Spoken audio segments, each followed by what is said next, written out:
Thursday, August 30th, 2018. This is an interview with Patrick Taylor, who is a longtime member of TMS and a metallurgical engineer. The interviewer is Michael Free. This interview is being conducted as part of the American Institute for Mining, Metallurgical, and Petroleum Engineers Oral History Project. We are sitting in the Westin Ontario Hotel in Canada, and we're going to discuss Patrick's experiences in the metallurgical industry, in his engineering industry, and his contributions in the field.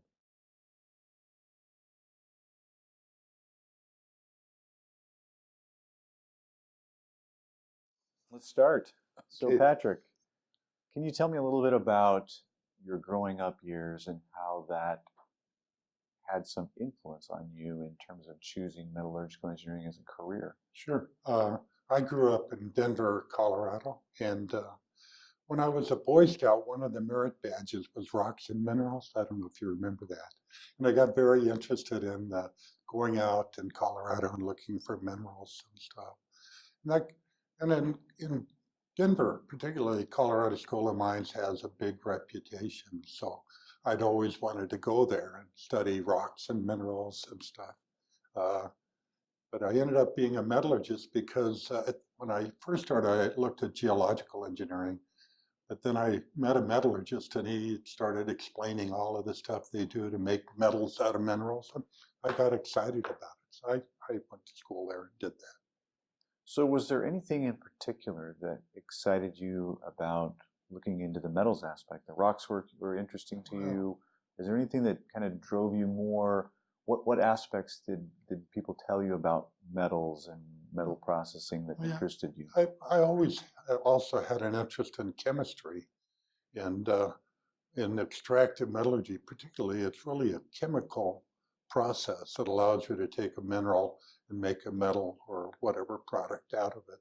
So when I met some metallurgists when I was a student, metallurgy students when I was a student, and they started explaining what they were doing and what they were learning, it made me want to do the same thing. But I think it's the chemistry that really got me most involved. So do you remember anything from a chemistry class that kept feeding that interest, or other influences that kind of drove that? Well, once I got into metallurgical engineering, and once I got to take a few classes involved with understanding the chemistry of extractive metallurgy, I got more and more excited. And also, when I found out that I could, one of my degrees is in mathematics, and when I found out you could use mathematics to describe processes, it made me even more excited about it. And I had a professor when I was an undergraduate, Jerry Martins, who got me involved as a junior in his laboratory and his work and his interest in modeling things. So it was just fun. So what did you do in Professor Martin's lab that was particularly interesting to you? Well, at the time, there was a lot of interest in modeling gas-solid reactions. Jim Evans and Julian Sekeli published their first papers on the grain model, and so we thought maybe we could take that model and do some experiments to demonstrate that it could predict the behavior of these things. And so I started doing modeling of two-dimensional kind of reactions, and I started to look at first, after I graduated and started graduate school, building an experimental apparatus where I could measure these rates of these reactions and develop the models to go with it. So did you have were there some other classmates, other lab mates that also were encouraging or maybe provided some mentoring that was a good nurturing environment to help further that? Oh yes, I mean there are many of them, both undergraduate program and graduate program. At the time I went to graduate school, both Dr. John Hager and Jerry Martins had big research groups, and we were right across the hall from each other, and so we got to know each other very, very well. And once we did all the work, we'd go and drink beer and talk about metallurgy. Undergraduates, there were a whole bunch of them, and I still keep in contact with quite a few of them that were my lab partners or my friends as undergraduates. So it was always nice to have people that you could hang out with back then. I was a little bit older than most of the students because I had gone to Vietnam and I'd got married and had kids, and then I went back to school. But still, I made a lot of good friends. Still today, I talk to them.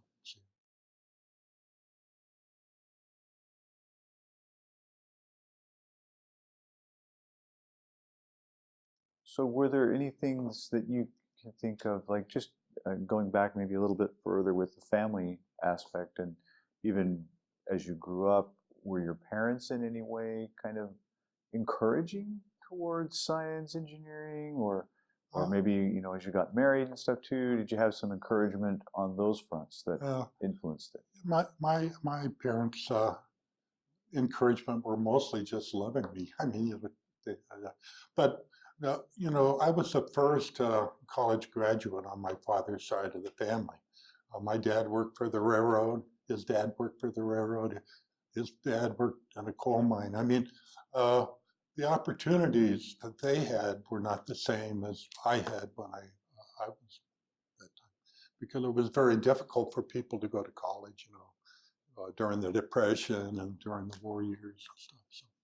So you know, they encouraged me in the sense that they loved me and they supported me and they wanted me to do well. That's a lot of encouragement. Yeah, that's all you need. Right. So were there any kinds of scholarships or grants or things that also help to facilitate this that maybe otherwise would have been out of reach? Oh, that's very much so. The GI Bill as an undergraduate paid. My wife worked and put me through school. And then when I got to graduate school, they had at the time, Newmont had established several fellowships that allowed me to do my graduate work. But mostly it was my wife putting me through school. Yeah. That's great. Yeah. So are there any other factors that come to mind that kind of helped in steering your career choice? You know, to be a professor, there was. I attended my first AIME meeting in 1975. I was a graduate student, and it was in Las Vegas. And back then it was SME, TMS, and ISS all met together. So it was a wonderful meeting in terms of looking and seeing what the different parts of metallurgy were all about.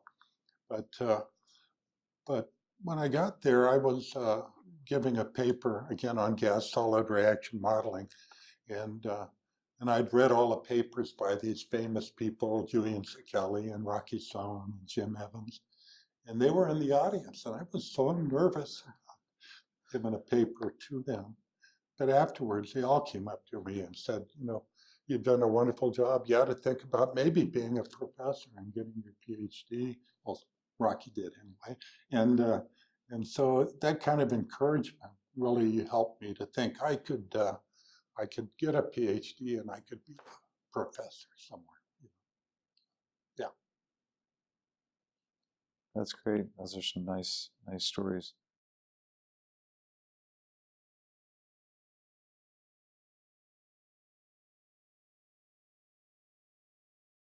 What are some of the most rewarding things or aspects of your career that you've had? Well, I love teaching, and so I feel rewarded by still being able to teach classes and try to turn young men and women into good engineers. The graduate students, I'm up to about 80 graduate students or so, and everyone's been a joy to work with, you know. Well, nearly everyone's been a joy to work with. You know, to feel like you're making some kind of contribution to their being developed to be better engineers and better metallurgists. I mean, there's a lot of joy in that. The friendships I made at professional society meetings, like you and like many, many others. I mean, there are a lot of rewarding aspects to having a university position. I may have not made as much money as I could have if I'd gotten into industry, but I certainly enjoyed what I've done. What are some of the biggest challenges that you've had in your career, and let's talk about that, and then we'll talk about some of the technical challenges that are faced by the industry. Well, to be a successful university professor, as you know well, Mike, you have to be able to be a pretty good salesman. You have to be able to bring the money in to support the students to be able to do the work. And in my career, there's been several transitions. When I first went to work at Idaho, my first teaching job, there was money for mining-related extractive metallurgy. And so for quite a few years, we looked at complex ores and different things. But then the mining industry stopped funding things. The Bureau of Mines, who I got a lot of money from, didn't exist. So I had to find another way to be able to support my graduate program. And I said, well, what's like pyrometallurgy? And I thought about it and I thought about it, and I came up with thermal plasma processing. So I was able, with Bob Bartlett's help, to get a power supply and a plasma torch, and we built some reactors, and that led to funding from NSF and DOE and a variety of funding agencies that I would not be able to get funding for in extractive metallurgy. So for a big chunk of a period of time, probably from the mid-'80s to 2000, my research was really directed more at thermal plasma processing of materials, making fine ceramics or destroying waste and stuff.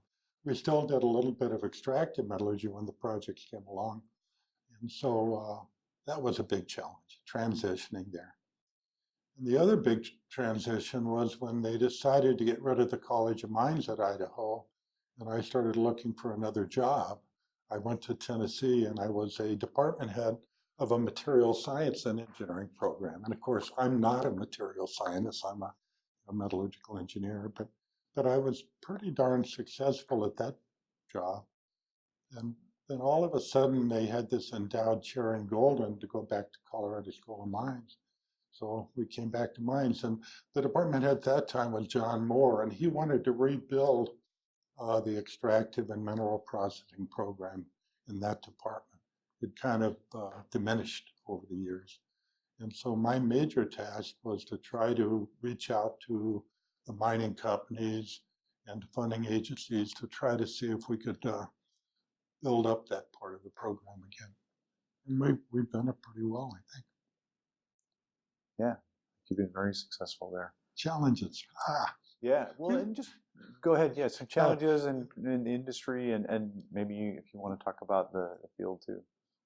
I think there in our field, in the extractive area, being able to come up with ways to economically treat these complex ores that have many, many impurities in it. The metallurgy of the past has to be adapted to the new type of ore bodies that you're seeing. And there are many examples. For example, these energite ores with high arsenic in them. You can't just float them and ship into a smelter. You've got to do some new magic, some new chemistry to make them suitable for mass smelting, or the hydrometallurgy has to be developed to the point where you can deal with it. So arsenic, those kind of impurities that occur in the deposit are becoming more and more important. Water is a big thing now in the mining industry.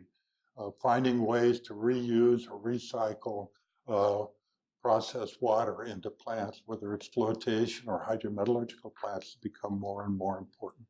Reagent regeneration has become a very important topic. Can we take the products of an acid leach, say sodium sulfate, and make acid again out of it, base or whatever? And these are some of the fun challenges for extractive metallurgy.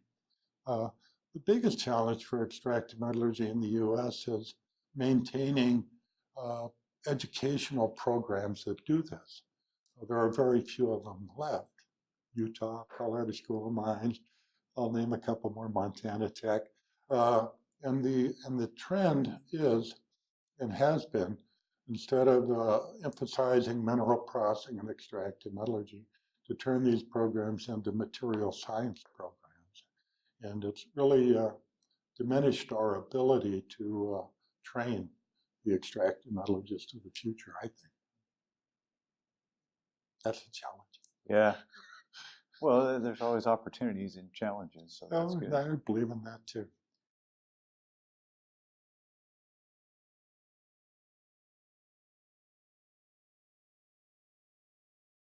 So can you share some of your career contributions from the technical side? What would you say are the 2 or 3 most important contributions that you're most proud of? Well, there's several. When I went to Idaho, I in the Bureau of Mines was looking to expand the generic centers. I wrote a proposal for a critical materials institute, what we call it strategic materials at the time. And I bundled it with Utah and Montana Tech. And it was to look at things like chromium and cobalt, those things that are important to the defense of the country. And of course, we sent it off, and our senators loved it. And so it was funded, but they put it at Idaho National Lab. But I was the instigator of that strategic materials generic center. It was my proposal with a little help from other people that got that funded, which I was pretty proud of. So I was the University of Idaho director of that part of things. So that was a fun thing. In 1985, I organized the first international symposium on recycle and secondary recovery of metals. That was in 1985. It was a TMS symposium in Fort Lauderdale. It was a book, and it was highly successful. Who else was Noel Jarrett from Alcoa and Rocky Sohn from Utah were the co-organizer. I feel proud about that because it's led to a lot of research in the recycling area I probably wouldn't have had if I hadn't done the symposium. More recently, I was helpful as part of the initial team to get the Critical Materials Institute. It was Alex King, Gerschneider, Rod Eggert, and I put together this concept of putting together the earth resources part that could be brought by Colorado School of Mines with the rare earth, metal, and alloy experience that AIME's had. And so we put together this plan. And so I was part of the instigation of that, if not, and so I still am the associate director for mines for the CMI. That's been a big deal. I mean, there are probably others, but you look for challenges, you look for opportunities, and you try to take advantage of them. Yeah, those are some really great contributions. So let's talk a little bit about, well, let me ask you this. So are there some awards or recognition that you've received that have been particularly meaningful to you? Yeah, several. From TMS, I received their Distinguished Lecturer Award a few years ago. What do they call it? Distinguished Service Award from TMS. I was a luncheon speaker. TMS has been very good to me. From SME, I received the Wadsworth Award quite a few years ago. I'm proud of that because Milt Wadsworth was one wonderful person. From AIME, I received the James Douglas Award a couple of years ago. I'm proud of that. Those are probably the major ones in terms of, and being able to do this interview with you, Mike, that's a big award too. But anyway, those are the ones that I'm most proud of. Okay, those are great.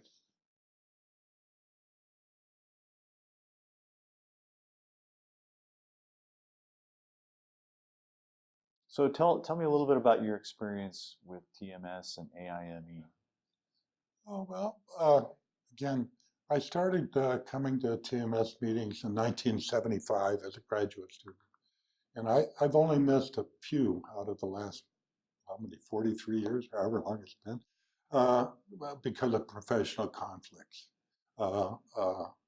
You know, there are other professional societies under AIME that also I attend. But so I started in 75. I've been a long time member. I've served on numerous committees. I chaired and served on the professional registration committee to write the PE exam for about 25 years. Because of our short courses and stuff, I served on that committee for a while. That used to be the physical chemistry committee. I'm not sure what it is now. We served on forever, which was a fun, you know, and it's always a joy to come to these meetings because you see old friends, you learn new things, you get a chance to brag a little bit about what you're doing in your papers, your presentations. So for me, it's been invaluable part of my professional development. And for my students too.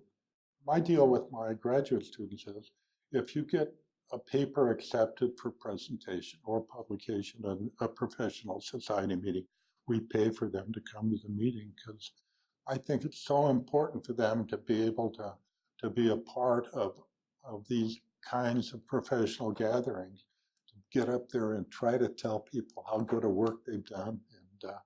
And so it's really good for professional development of the students as well. What else? Are there any other things that you can think of in terms of the benefits? So you talked about the meetings and the connections there. Are there some other ways in which TMS has helped you, or that you feel TMS would be of service and help to students, and like other reasons for them to become involved in TMS?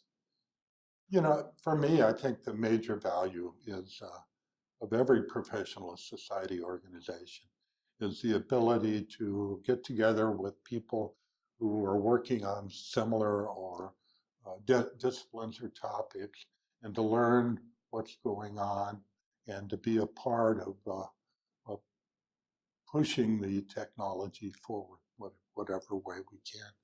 For me, that's the most important thing. Long-term membership in TMS has many, many benefits because you get to know so many people that can be helpful to you. You know, I've done a lot of work in pyrometallurgy, and TMS has always had a very strong smelting group, and getting to know some of the people at some of the big smelters and what they do and stuff. If I have a question, I know who to call or talk to for these kinds of questions. The university professors who come, you get to know all of them. And you know, if you have a question, you call them on the phone, they can be helpful to you. So the professional contact part of this is very, very important too. Uh, Scholarships, you know, travel scholarships, all of those are good things. But really, it's getting to know people and getting to be able to be a part of a meeting.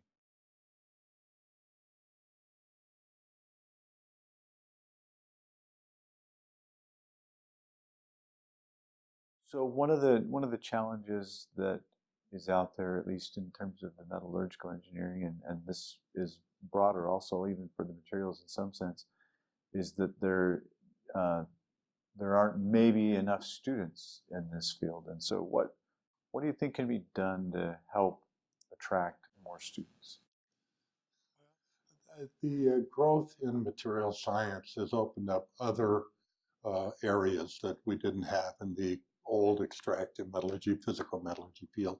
I mean, we have ceramics, we have polymers, we have a whole range of other materials topics that might attract students.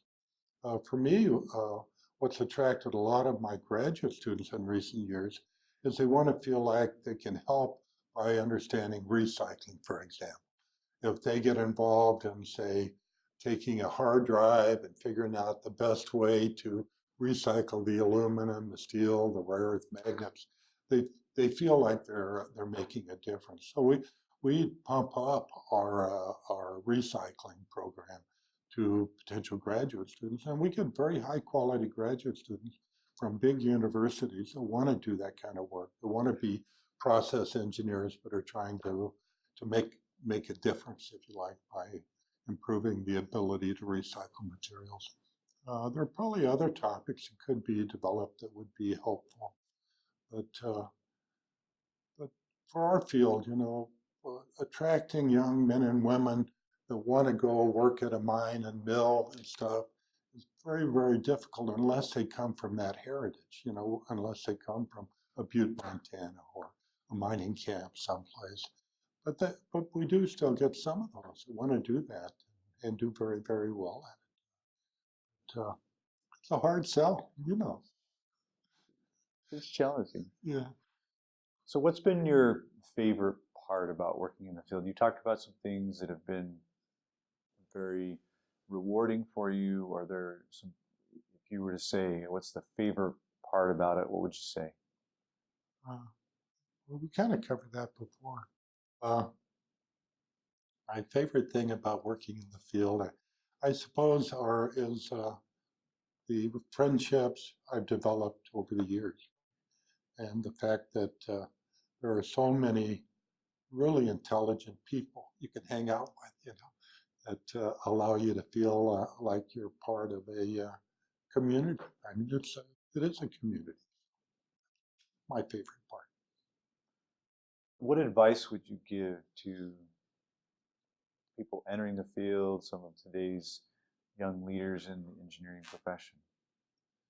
Well, I'd like to encourage many of them to look at the possibility of being university faculty.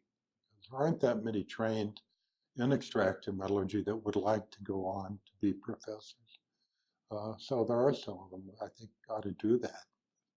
Just because I'm getting older and I'm going to retire, it'd be awfully nice to have somebody who wants to do that. But anyway, what else? What I tell my students, and I'm sure you feel the same way, is that all we can do in a university is begin to teach you how to learn. And that once you get into the professional society or professional job that you might have, that's when the real education begins. And I tell my students to go to work for operating plants or operations. You're not going to be able to do a good job just sitting at a computer. You've got to go out. You've got to understand what the plant's doing. You've got to get to know the operators and stuff. Otherwise, you're not going to last very long. Well, is there anything else that you'd like to share? Anything that you'd like to bring out that we haven't asked? No, not really. I just want to say that I'll say it again. My being a part of AIME, that is TMS and SME, as a member and as a student member, has been a big part of my professional life. Both have been extremely valuable to me in terms of my professional career. Great. Well, I've enjoyed immensely my association with you over the past couple of decades or so, and we're very appreciative of you spending time to have this interview done, and appreciate you sharing your story with AIME. Great. Thank you, Mike. Appreciate it.